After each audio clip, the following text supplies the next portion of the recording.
Hey there, and welcome to the special IPEN World Positive Education Accelerator podcast to help you prepare for Texas. I'm your host, Michelle McQuaid, and it's my pleasure and privilege to introduce you to Professor Lindsey Godwin, who is the Academic Director for the David L. Cooperrider Center for Appreciative Inquiry. Lindsey's research has been published in a variety of outlets, including the Oxford Handbook of Positive Organisational Scholarship, the AI Practitioner General, and Advances in Appreciative Inquiry. She's helped to organise and facilitate appreciative inquiry processes with a variety of organisations around the world, including Imagine Nepal, the UN Global Compact, Ben & Jerry's, and many others. Welcome, Lindsey. Thanks for having me. I'm so excited to be here. Lindsey, it's wonderful to have you with us. And I have to ask, Ben & Jerry's AI Summit, was there ice cream at least in the breaks? There's always ice cream with Ben & Jerry's. What a great client to have. Lindsey, with all of the exciting preparations underway for the World Positive Education Accelerator, we want to make sure that people coming have everything they need to be part of the largest positive education event that's ever been staged, which is quite mind-blowing in itself. So for those of us who are new to appreciative inquiry, I think we should start with the basics. What is it, and why might this approach help us to improve positive education approaches around the world? Appreciative inquiry, which is really the process and the philosophy and the approach that we're taking with this Positive Education Accelerator. Appreciative inquiry is a philosophy as well as their specific methodologies that are associated with it, but really appreciative inquiry is a strength-based positive approach to organizational change and development work. So many of our approaches with organizational change traditionally start with a deficit mindset, with this idea that we naturally focus on what's broken, what needs to be fixed, and we do a lot of analysis on that. And then our work sort of is focused around fixing things. And appreciative inquiry really invites us to take a different mindset and a different approach into organizational life, and to recognize that organizational systems aren't machines to be fixed, but they are living, breathing systems where there are strengths and assets to be leveraged and explored. And so appreciative inquiry, as I said, as a philosophy, really takes this strength-based approach, inviting us to go into organizational systems, whether that's a school system or Ben & Jerry's, and to say that there are things working here. When this system is at its best, what is going on? What can we leverage? What assets, what resources, what strengths are here that we can build on and accelerate? And so we're thrilled to be taking this appreciative inquiry approach with positive education, because really we feel that the appreciative inquiry, it's like the ends and the means align with each other, right? We're talking about positive education, which is all about bringing people's strengths to life in the educational system. And so to take a deficit-based what's broken approach just wouldn't align. And so we say it's a beautiful marriage of this idea that the means of change, using this appreciative inquiry process as a means of change, really aligns with the ends of change with positive education that we're trying to create and accelerate around the world. So in the summit, so that's what we're using, the appreciative inquiry summit methodology specifically for the positive education event. So let's talk a little bit more about that, Lindsey, because all the different applications of appreciative inquiry can be a little confusing when we can see schools using it for one-on-one pastoral care conversations or staff development discussions, teaching teams or year levels are using it for workshops, or we can see whole schools using AI summits to embed positive education approaches. So for people who haven't been involved in an AI summit before, what does this application look like, and how can it help us turn conversations into action? As I was saying with, appreciative inquiry, is you're so right, Michelle, that it can be applied at so many different levels with that mindset of, again, with appreciative inquiry, it's about that strengths-based focus and really paying attention to our questions, right? What are we focusing on? Appreciates in organizations. That's where the word appreciate actually comes from. It's an economic term.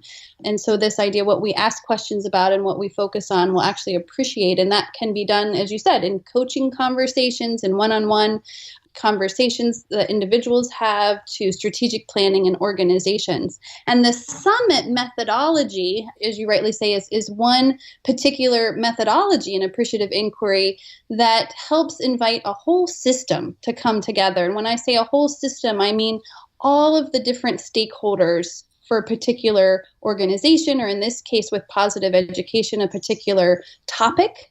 And so the idea is, how do we bring the whole system, all these different stakeholders, people that have an interest, have information, have power and authority, have a connection, or are impacted by this work, to come together and actually go through an appreciative inquiry. What we talk about is this 4D process to do collective strategic planning together. Basically, it's bringing together all of the stakeholders to really tap into and unleash and accelerate the collective wisdom in a system.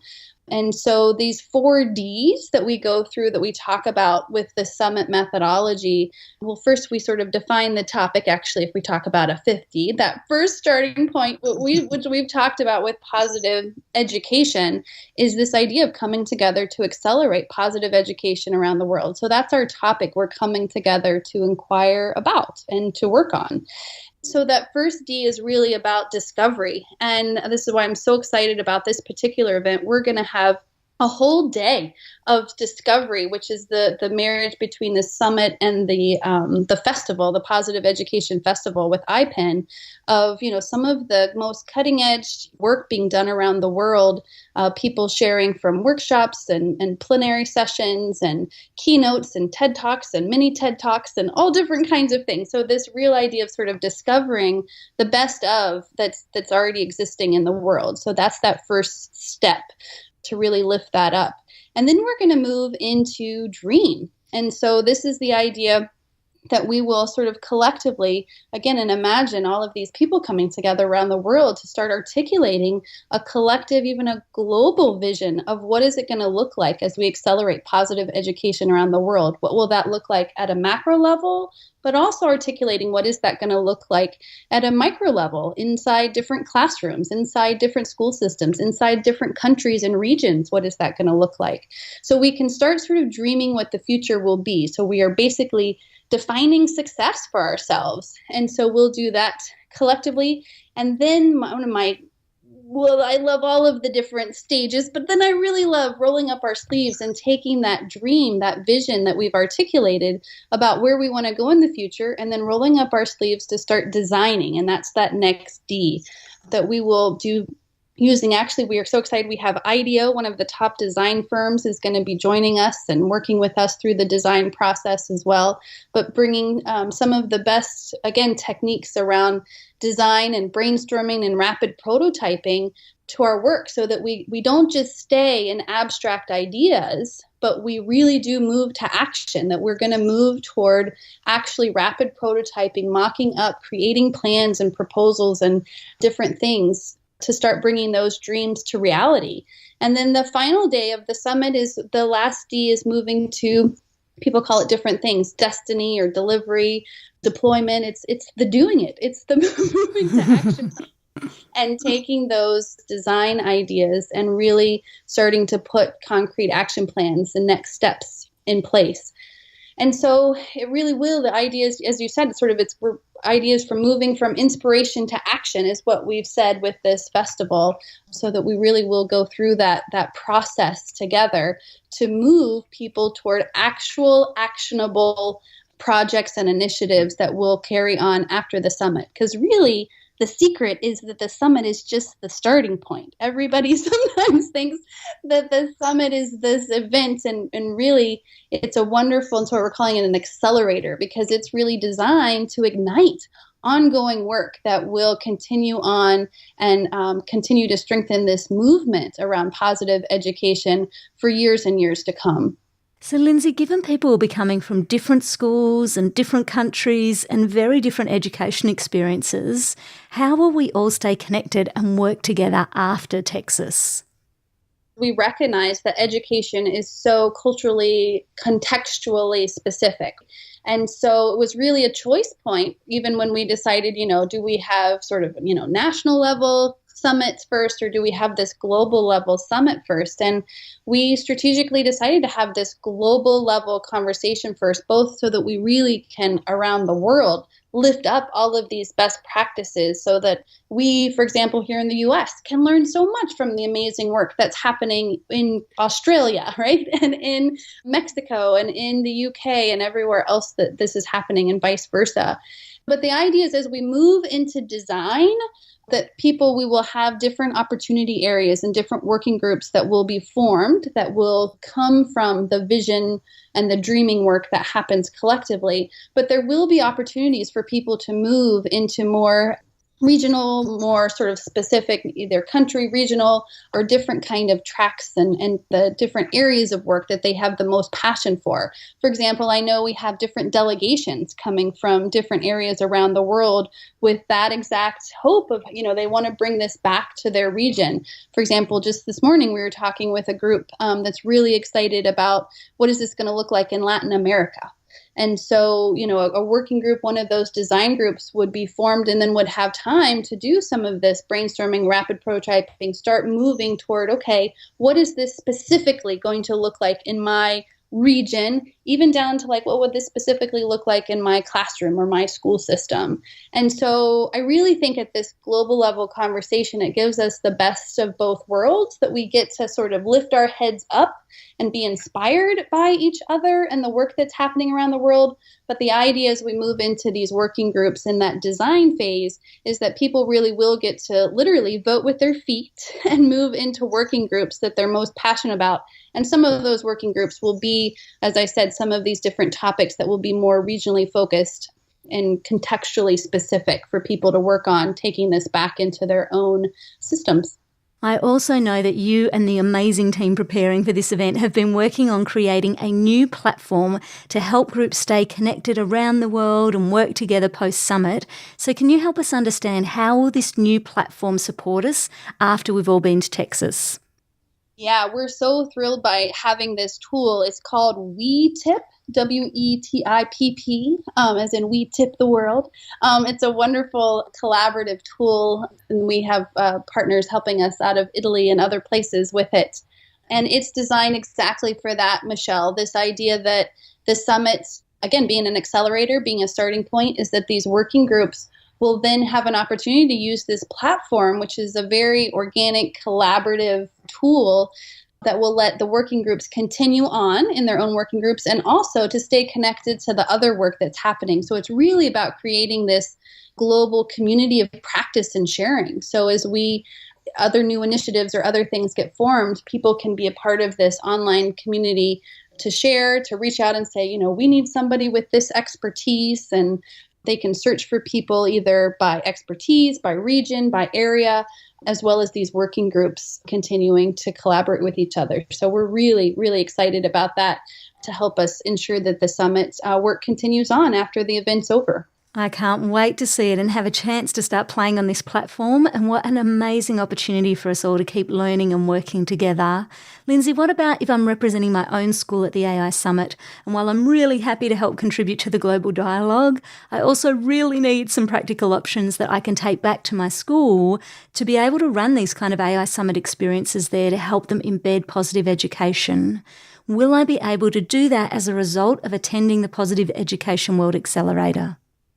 I think yes, and. So my answer with that is very much so, in that just coming to participate in a summit, I think, is the best educational learning for how to run a summit, right? And so this just happens to be a large scale summit, but I think that just by participating and going through these 4Ds and having that lived experience, people can take that back, and there will be, from the workbook that we'll be sharing from the summit and different materials.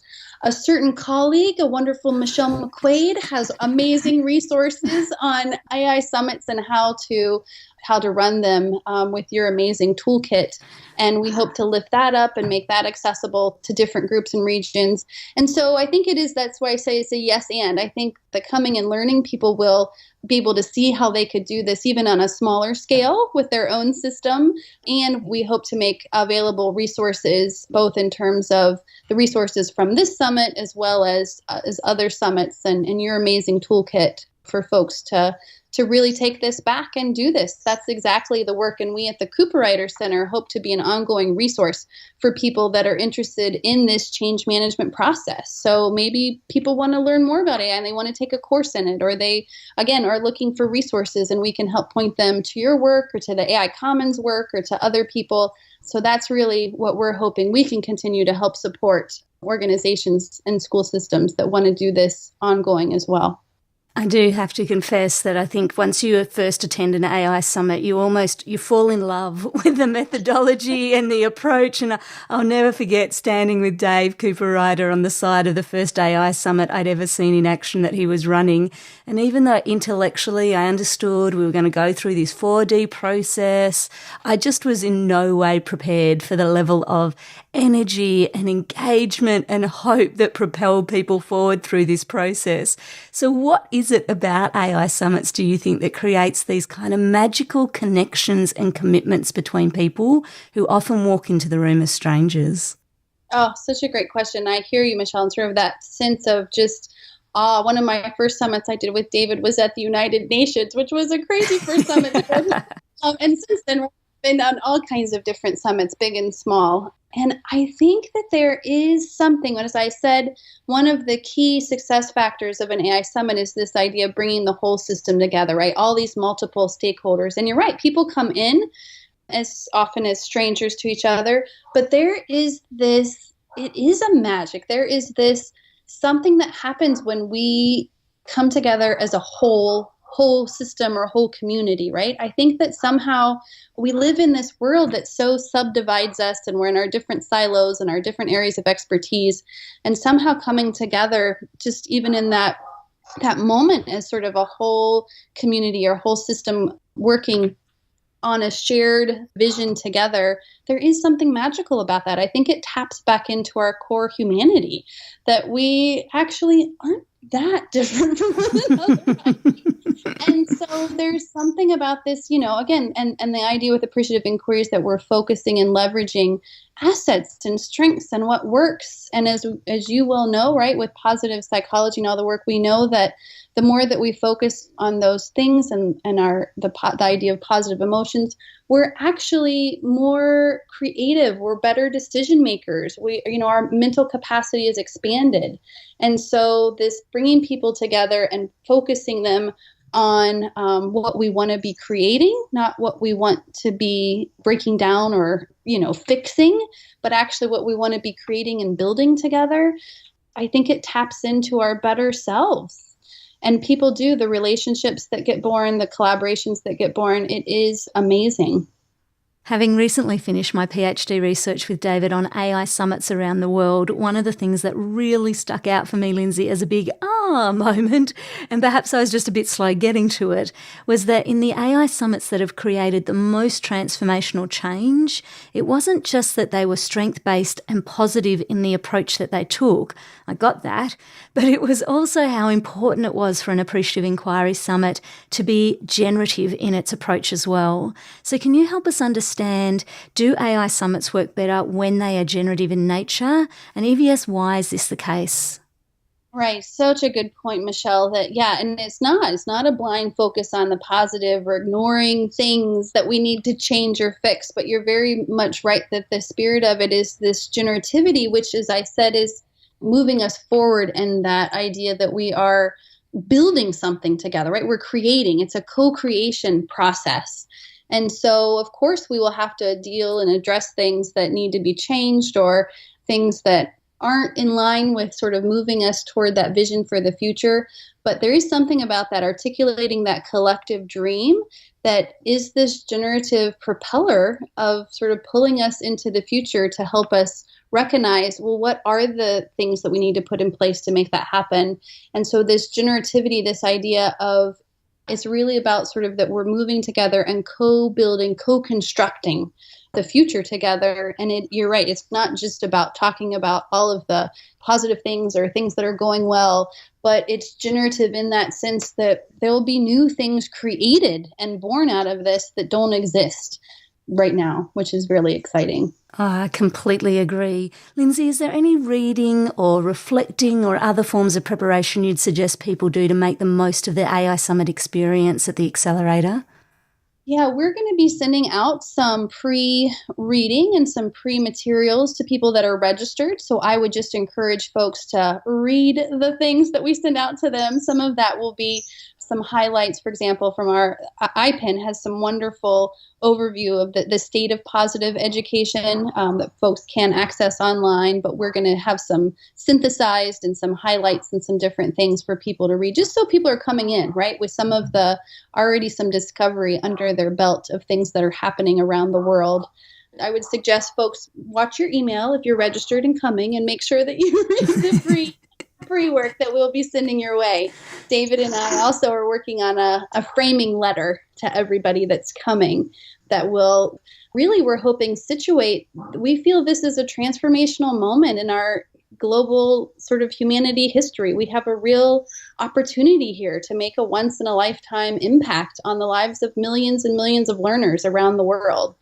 So yeah, we really want people to both be inspired by and also recognize the opportunity here that we have, that this isn't just, a brainstorm activity or a pie in the sky thing. This is a real boots on the ground opportunity to make a real difference in the lives of millions of people around the world. So yeah, we'll be sending out all of that in the pre-reading. So check your email if you're registered. Awesome. Lindsey, if people aren't registered and they find this podcast somewhere along the line, is there anything else that you'd suggest they start with, or a place they head to learn more about appreciative inquiry? Yeah, so the AI Appreciative Inquiry Commons website that actually we co-host with Case Western at the Cooper Writer Center is a wonderful resource for appreciative inquiry. If you're a newcomer to appreciative inquiry and just want to be like, again, what do those words mean, to different cases, to different looking at, who are people doing this work around the world or other learning opportunities in appreciative inquiry, the AI Commons is a wonderful resource. That's just an open source sharing platform for the global community. So I would really encourage people to check out the AI Commons. And if you type AI Commons into Google, it'll pop straight up for you. It's been my go-to AI resource for many years. Lindsey, if we propel you forward through time for a moment, and you're standing there, it's the end of the World Positive Education Accelerator, the end of the summit, and everything's gone as well as it possibly could, and people are sharing their insights and their actions. What are you most proud of having achieved in that moment? I think of two things. One, that people just showed up fully with their full selves. Again, from all of these different regions around the world. Right now, we have over 30 different countries that were represented in the registrations.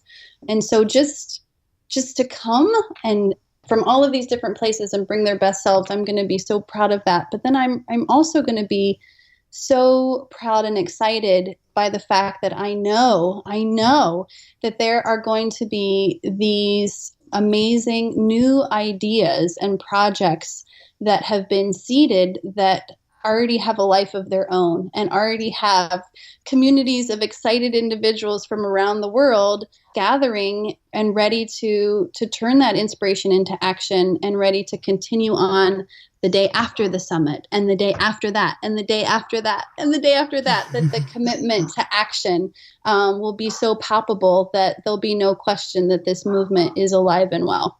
That sounds like a great outcome for all of us and the kids we serve around the world, and we can't wait to stand there alongside you. Lindsey, thank you so much for talking to us today. Thank you for having me, and we look forward to seeing you and so many other amazing folks at the World Positive Education Accelerator in June. And thank you for listening. You've been listening to Michelle McQuaid for the IPEN World Positive Education Accelerator, and we can't wait to see you in Texas. For more information, be sure to visit WPEA2018.org. And if you found this podcast helpful, you are most welcome to share it with others who want to learn more about the World Positive Education Accelerator or appreciative inquiry in general. After all, as Lindsey's favourite artist, Brian Andreas, says, anyone can slay a dragon, but try waking up every morning and loving the world all over again. That's what takes a real hero. Until we see you in Dallas, take care.